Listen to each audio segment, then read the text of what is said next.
బిర్యానీ ఇస్తామంటే ఎవరు వద్దంటారు చెప్పండి. మా ఫ్రెండ్ బర్త్డే అని చెప్పి బిర్యానీ ఇస్తానంటే నేను ఇంకా కుక్ చేసి ఇస్తుందేమో అనుకున్నా. కానీ ఇలా బయట నుంచి ఫ్యామిలీ ప్యాక్ అయితే తెప్పించి ఇచ్చిందండి. ఇక్కడ ఇది మాస్టర్ కుక్ రెస్టారెంట్ అంట. నేనైతే ఫస్ట్ టైం ఆ రెస్టారెంట్ నుంచి ఇలా బిర్యానీ తినడం. నిజంగా బిర్యానీ అయితే చాలా బాగుంది. పీసెస్ కూడా మంచిగా బాయిల్ అయ్యాయండి. పీసులకు కూడా మంచిగా మసాలా అది బాగా పట్టింది. నిజంగా బిర్యానీ అయితే చాలా బాగుంది. రైస్ కూడా చాలా బాగా ఉడికిందండి. ఇంకా నేనైతే తన బర్త్డే కదా అని చెప్పి ఒక చిన్న గిఫ్ట్ అయితే తీసుకున్నా. తను ఎక్కువ కూడా 1 గ్రామ్ గోల్డ్ అలాంటివి అయితే ఎక్కువ వేసుకుంటుంది. తను వర్క్ చేస్తుంది. సో అందుకని చెప్పి తనకైతే ఇలా ఇయర్ రింగ్స్ అయితే తీసుకున్నానండి.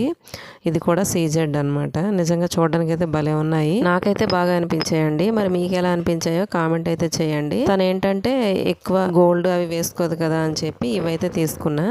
ఇంకా అలాగే నాకైతే ఎవరికైనా ఏదైనా గిఫ్ట్ ఇచ్చేటప్పుడు ఆ గిఫ్ట్ తో పాటు శారీ పెట్టినా ఏవైనా పెట్టినా కూడా నాకు గాజులు ఇచ్చే అలవాటు అయితే ఉందండి. తన బర్త్డే శారీ అయితే రెడ్ కలర్. సో దాని మ్యాచింగ్ అయితే నేను రెడ్ కలర్ బ్యాంగిల్స్ తీసుకున్నాను.